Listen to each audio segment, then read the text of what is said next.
damai sejahtera Allah yang melampaui segala akal menyertai hati dan pikiranmu di dalam Kristus Yesus Tuhan kita.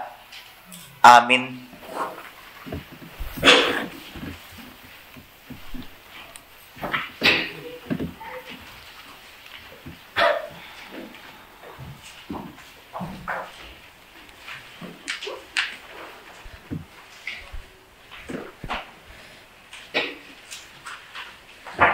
Kasih Kristus,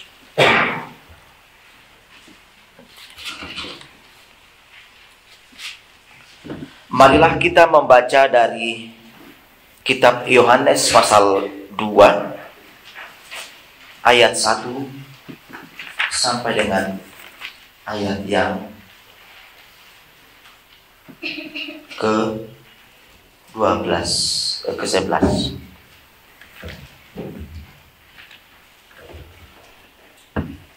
Yohanes 2 ayat 1 sampai dengan ayat yang ke-11. Perkawinan di Kana. Pada hari ketiga ada perkawinan di Kana yang di Galilea dan ibu Yesus ada di situ.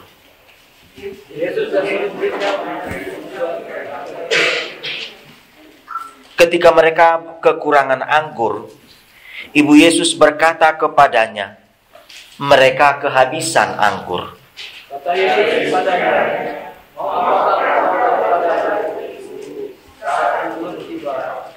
tetapi ibu Yesus berkata kepada pelayan-pelayan, apa yang dikatakan kepadamu, buatlah itu.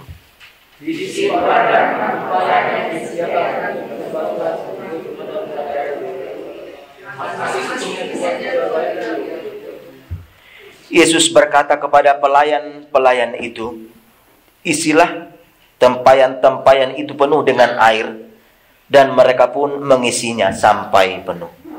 Lalu kata Yesus kepada mereka, sekarang duduklah dan bawalah kepada pemimpin pesta. Lalu mereka pun membawanya. Setelah pemimpin pesta itu mengecap air yang telah menjadi anggur itu, dan ia tidak tahu dari mana datangnya, tetapi pelayan-pelayan yang mencedok air itu mengetahuinya. Ia memanggil mempelai laki-laki. Dan berkata kepadanya, siapa orang mengingatkan anggur yang baik dulu, dan sesudah waktu was minum, barulah yang terbaik akan lagi menyimpan anggur yang baik sampai sekarang. Hal itu dibuat Yesus di Kana yang di Galilea sebagai yang pertama dari tanda-tandanya. Dan dengan itu ia telah menyatakan kemuliaannya, dan murid-muridnya percaya kepadanya. Kekasih Kristus, inilah minggu Advent yang ketiga. Dan melalui minggu Epifanias yang ketiga. Melalui minggu Epifanias dan firman yang telah kita dengarkan, kita diajak untuk melihat bahwa Allah membukakan semua tabir, misteri, rahasia daripada kerajaannya. Epipane artinya patar, jelas, tiada yang tertutupi. Sebagaimana Allah di dalam anaknya Yesus Kristus datang ke dunia ini untuk memisahkan yang gelap dengan yang terang. Di dalam Yesus Kristus, Allah mau menyatakan rencana keselamatannya. Dan keselamatan itu hanya dapat diterima oleh orang yang percaya. Oleh orang yang percaya. Sehingga melalui Epifanias dan minggu-minggu Epifanias, kita diajak untuk percaya kepada Yesus. Kekasih Kristus, kita sudah membaca dari ayat yang telah kita dengarkan tadi. Hal yang utama yang ditekankan adalah masalah percaya. Percaya. Dan bagaimana hal percaya itu dapat kita maklumi, dapat kita terima, dan dapat kita nyatakan, kita saksikan di dalam kehidupan kita. Epifane atau Epifanias adalah minggu yang mengajak kita atau yang mengundang kita untuk hadir dan datang bersama dengan Yesus. Melalui minggu dan khotbah atau firman Tuhan yang telah kita dengarkan pada saat ini, Yesus mengundang kita menerima keselamatan darinya. Lalu bagaimana kita dapat menerima Yesus di dalam kehidupan kita? Firman ini mengajak kita pada saat ini. Undanglah Yesus ke dalam hidupmu. Undanglah Yesus ke dalam hatimu. Undanglah Yesus ke dalam pikiranmu. Undanglah Yesus ke dalam perkataanmu dan perbuatanmu. Undanglah Yesus di dalam rumah tanggamu, keluargamu. Undanglah Yesus di tengah pekerjaanmu. Undanglah Yesus di dalam perjalananmu. Undanglah Yesus di tengah persekutuanmu. Kelak Yesus mengubah semuanya menjadi berkenan baginya. Sekarang pertanyaannya, apakah kita percaya akan undangan yang telah diantarkan oleh Yesus kepada kita, yaitu jaminan, penyertaan, kehadirannya di tengah kehidupan kita? Masalah percaya sekarang.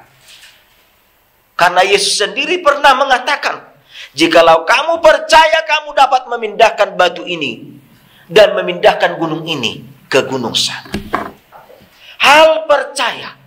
Yesus sendiri pernah mengatakan, jika engkau mempunyai biji sesawi, iman sebiji sesawi, engkau dapat melakukan apa yang akan engkau lakukan.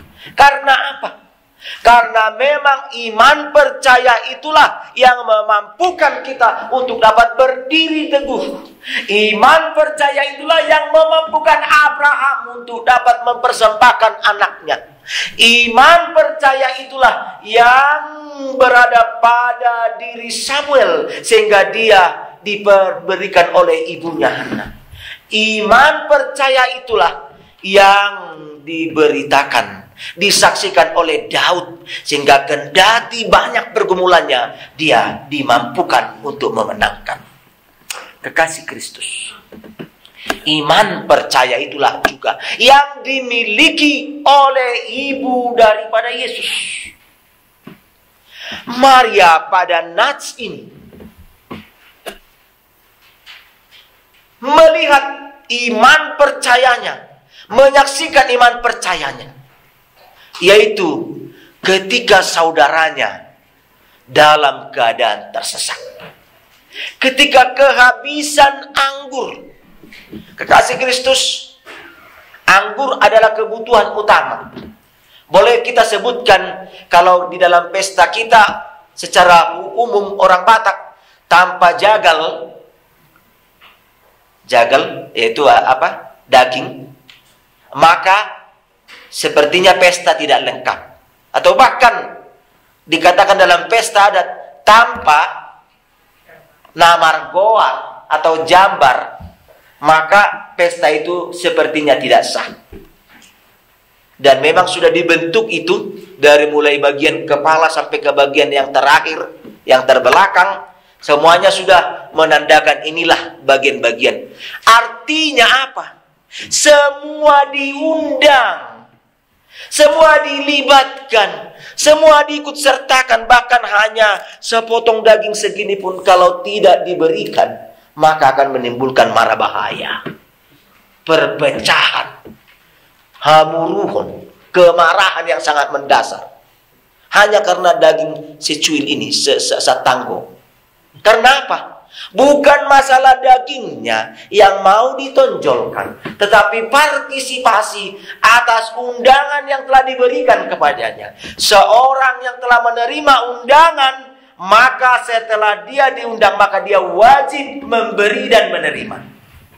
Dia wajib menerima apa hak yang telah diberikan kepadanya sebagai undangan. Sebagaimana dalam Gok Kondok Jojo, Pinaboto tuamu, raja di dongat tubuh, raja di ula-ula, raja di boru, semuanya raja.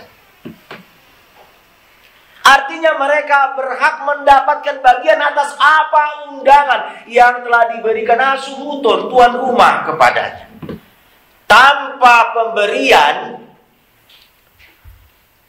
daripada apakah daging atau apakah ikan, maka tidak lengkap rasanya dia datang ke pesta itu. Namun dia juga menyadari tanggung jawabnya sebagai orang yang telah menerima undangan daripada Hasuhuton. Karena di mana posisinya? Kalau dia sebagai kelompok daripada hula-hula, maka dia akan membawa boras sipir nitodi, meneguhkan, menguatkan keluarga itu. Sebagai dia pihak daripada hula-hula, agar semakin teguh, semakin kuat di tengah persekutuannya. Apabila dia sebagai dongat tubuh atau dari parboru, maka dia akan mempersiapkan uang. Artinya, dia menyokong pesta itu, dia mendukung pesta itu, dia membawa yang terbaik untuk keluarga itu. Demikian yang terjadi di tengah pesta pada saat ini. Dikala Hasuhuton, keluarga penyelenggara pesta kehabisan anggur, maka Maria yang menjadi kelompok daripada tuan rumah datang kepada Yesus. Apa dikatakan di sini?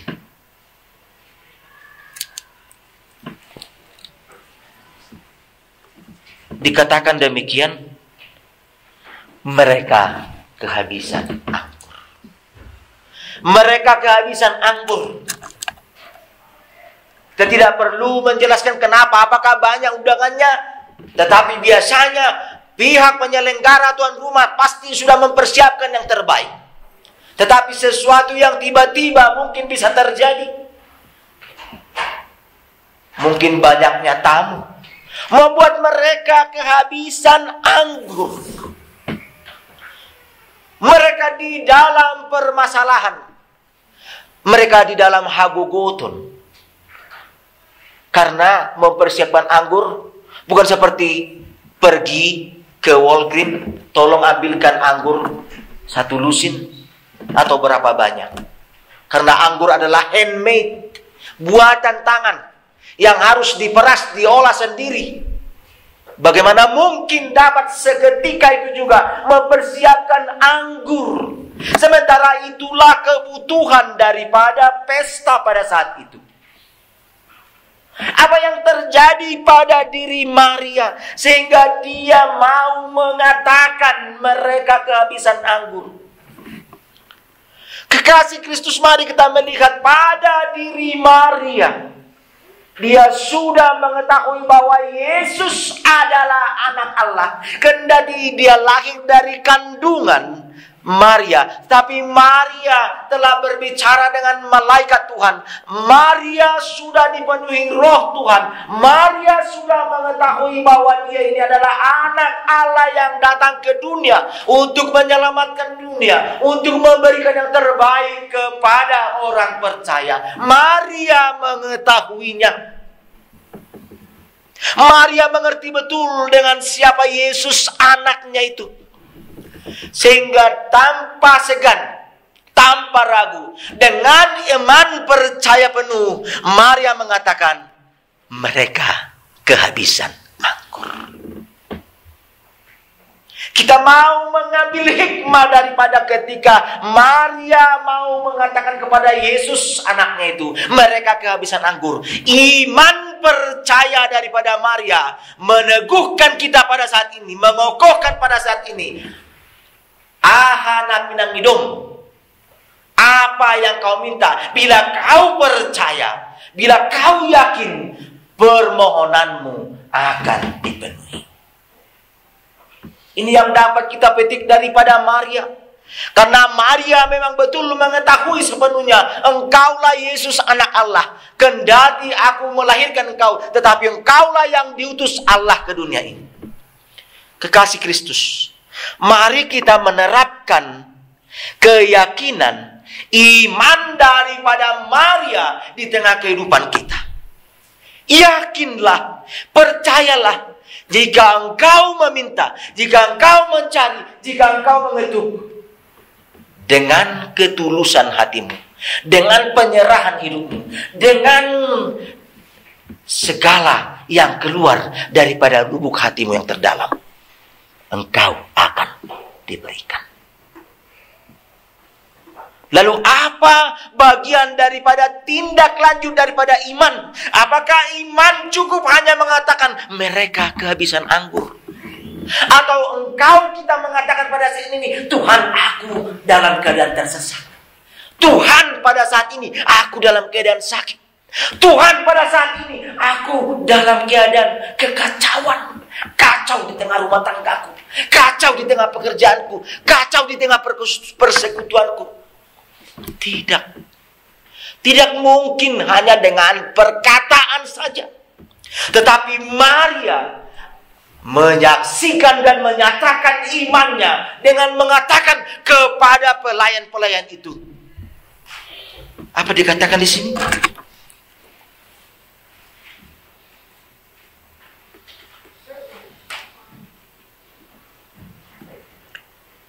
Maria mengatakan kepada pelayan-pelayan itu, apa yang dikatakan kepadamu, buatlah itu. Apa yang dikatakan kepadamu, buatlah itu. Maria mentransfer iman percayanya kepada sesamanya.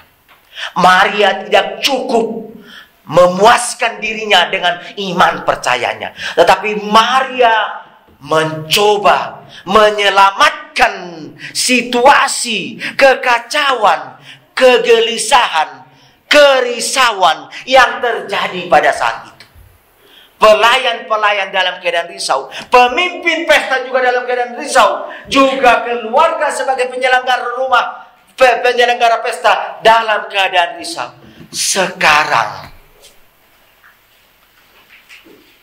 Maria mentransplantasikan, memindahkan iman percayanya kepada pelayan, kepada pemimpin pesta, dan juga kepada pemilik daripada pesta itu.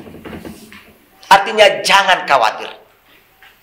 Yesus yang kita percayai ini, Yesus yang kita yakini ini, Yesus yang menjadi juru selamat ini akan menyelamatkan, akan mengubahkan, akan memindahkan dari situasi kekacauan ini, dari situasi kesedihan ini, dari situasi kekisruhan ini, menjadi situasi yang baru. Kasih Kristus. Itulah yang terjadi di tengah perbincangan antara Yesus dengan Maria, dan juga antara Maria dengan para pelayan.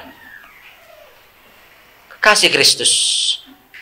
Memang ada sedikit dialog, seolah-olah Yesus tidak menghargai atau kurang menghargai ibunya. Mau apa kau denganku, ibu? Artinya, apa yang kau inginkan dariku, ibu? Waktuku belum tiba.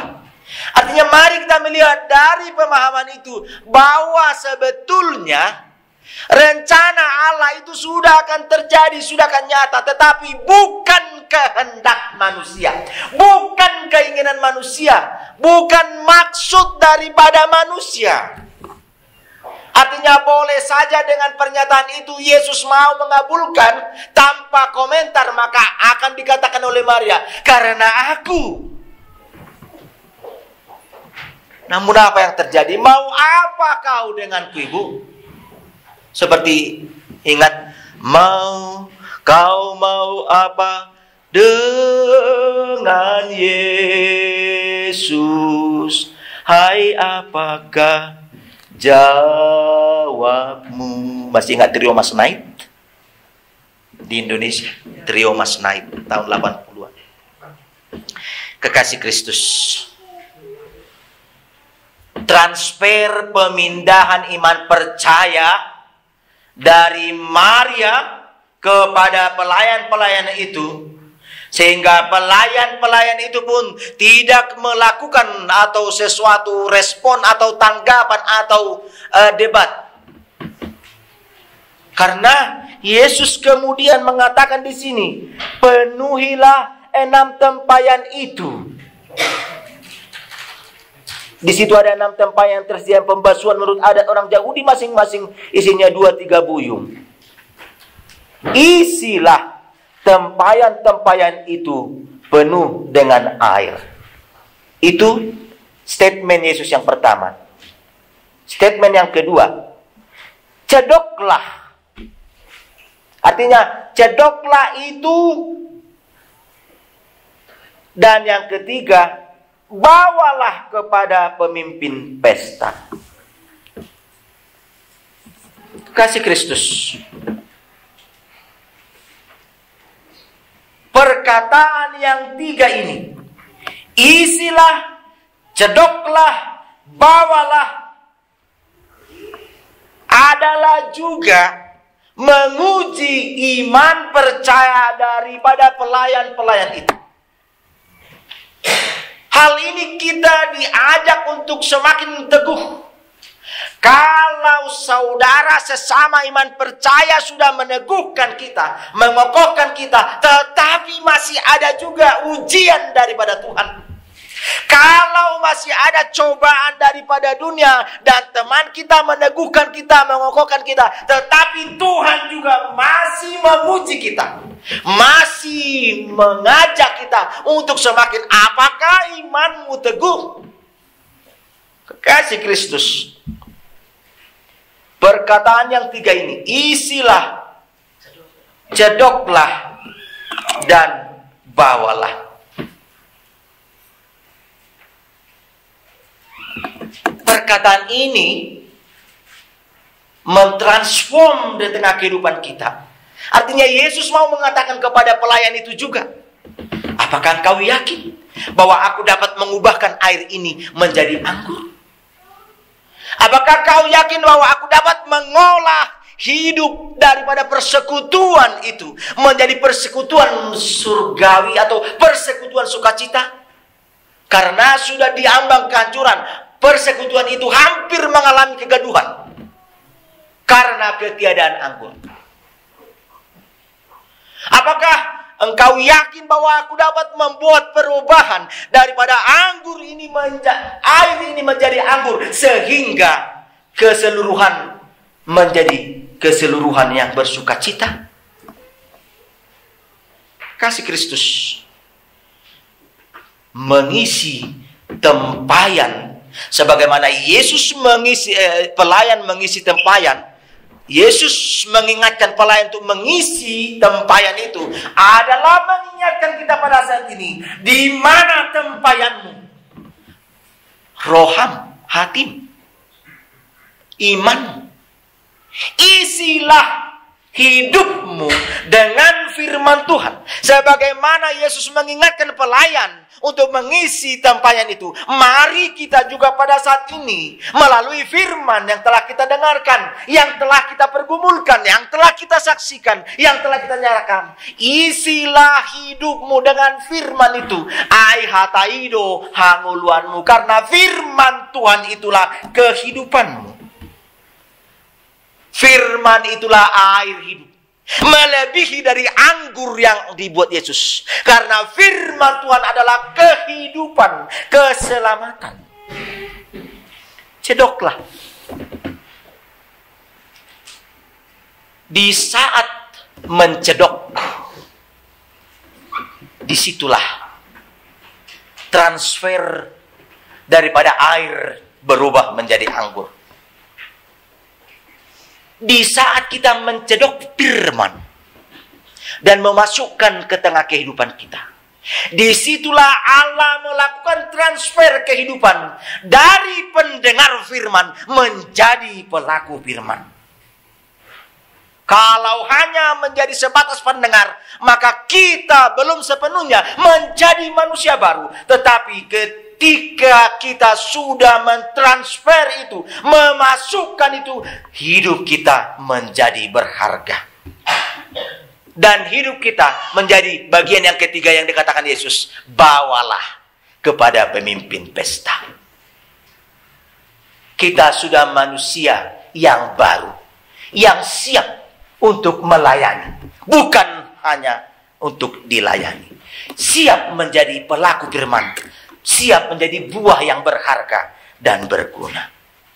Kasih Kristus, firman ini memang menekankan tentang mukjizat. Tetapi bagaimana mukjizat itu menjadi berlaku dan berlangsung di tengah kehidupan kita. Banyak mukjizat telah berlangsung di tengah kehidupan kita.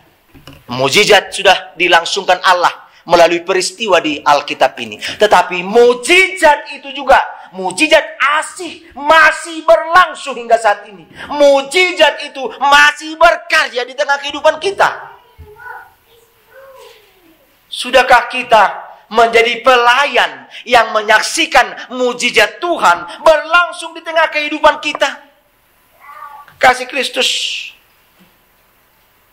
mari kita menjadi pelayan, pembawa firman bagi yang membutuhkan.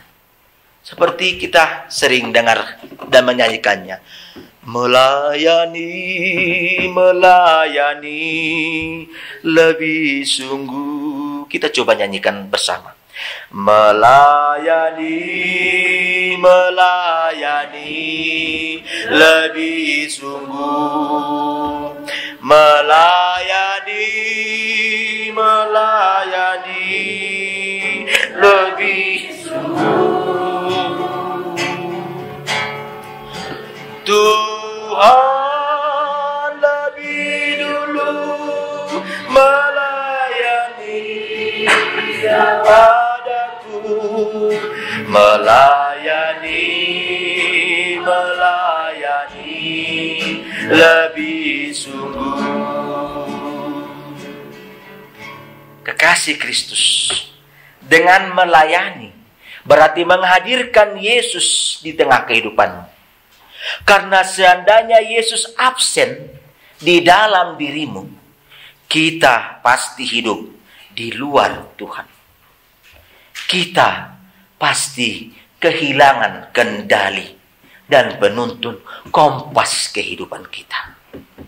Dengan demikian firman Tuhan pada saat ini meneguhkan kita menjadi pelayan Tuhan. Apapun yang Tuhan berikan kepadamu saat ini, jika engkau berkecukupan, jika lebih daripada cukup, jangan bermegah. Jika engkau sudah mempunyai apa yang ada dalam dirimu sekarang, jangan takabur. Jangan sombong. Karena itu hanyalah semata-mata pemberian yang Tuhan berikan. Namun melalui firman Tuhan saat ini, di dalam kekacauan, Tuhan gantikan menjadi sukacita. Di dalam kesedihan, Tuhan menjadikan menjadi sukacita. Di dalam kegalauan, Tuhan gantikan menjadi pengharapan. Mensyukuri upah besar di sorga. Sebagaimana tuan rumah pesta ini, pemimpin pesta itu, pelayan pesta itu, Maria sendiri mensyukuri upahnya di sorga. Karena diperkenankan mengenal, mengetahui dan menyaksikan misteri kerajaan Allah melalui mujizat di tengah kehidupan. Perjumpaan dengan Yesus. Karena Yesus diundang dan Yesus mengubah. Perjumpaanmu dengan Yesus adalah ketika engkau mengundang Yesus masuk ke dalam hatimu, sehingga Yesus mengolah dan mengubah. Sai rajai madiriki Yesus hona punau. Kasih Kristus, pada saat ini saudara Agustinus dan Lolita, orang tua daripada Emma, akan membawa anak mereka memasuki kerajaan Allah. Dalam pemahaman budaya Batak sebelum kekristenan ini sudah ada yang disebut dengan martutuaik. Seorang bayi yang telah dilahirkan dibawa ke air, dimandikan, dan bahkan ada yang memakai tradisi marpangir. Tradisi marpangir, ute pangir, atau apa namanya bahasa Indonesia ini? Jeruk purut. Ya. Namun mari kita melihat dari segi kekristenan, apakah makna dan pengertian daripada baptisan tersebut. Kalau dikatakan dalam agendanya nanti membawa dan menuliskannya pada buku kehidupan.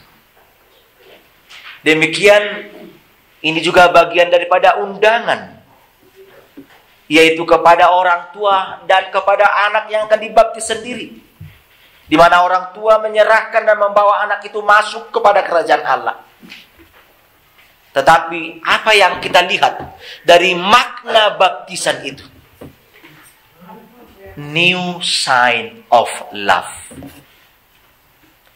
Tanda kasih yang baru daripada Allah. Baptisan menjadi pembaharuan hidup. Hidup dari dalam daging menjadi hidup dalam roh. Baptisan adalah renewal celebration yang menempatkan Kristus menjadi center of life-nya, kehidupannya. Kasih Kristus dibentuk kembali pada ciptaan baru, lahir baru sebagai individu pada ciptaan atau kelahirannya. Kelahiran daripada seorang anak daripada ibunya dan ketergantungan daripada ibunya dalam kandungan, termasuk dukungan daripada orang tuanya atau bapaknya. Lahir adalah keluar dari ketergantungan orang tua. Bayi yang 9 bulan tergantung sepenuhnya kepada seorang ibu dan termasuk sokongan moral daripada bapak, maka dia keluar dari ikatan tersebut. Itu yang disebut dengan lahir. Dan baptis masuk dalam ketergantungan pada Tuhan. Masuk ke dalam kerajaan Tuhan. Masuk dalam hal apa yang terjadi dalam kehidupan dia sudah menjadi milik Tuhan. Itulah baptis. Memang di dalam tradisi kita sering sekali hanya mengingat tanggal berapa kau lahir? Tanggal 25 Desember. Tanggal berapa kau baptis? Tunggu. Kapan ya? Kekasih Kristus masuk pada kerajaan Allah sebagai individu yang dituntun oleh Roh Allah melalui orang tua yang membawanya. Biarlah kiranya melalui baptisan ini kita diingatkan bahwa kita senantiasa mendapat undangan, memperoleh pembaruan dan tanda yang baru daripada Tuhan, memasuki kerajaannya sampai selama-lamanya. Amin.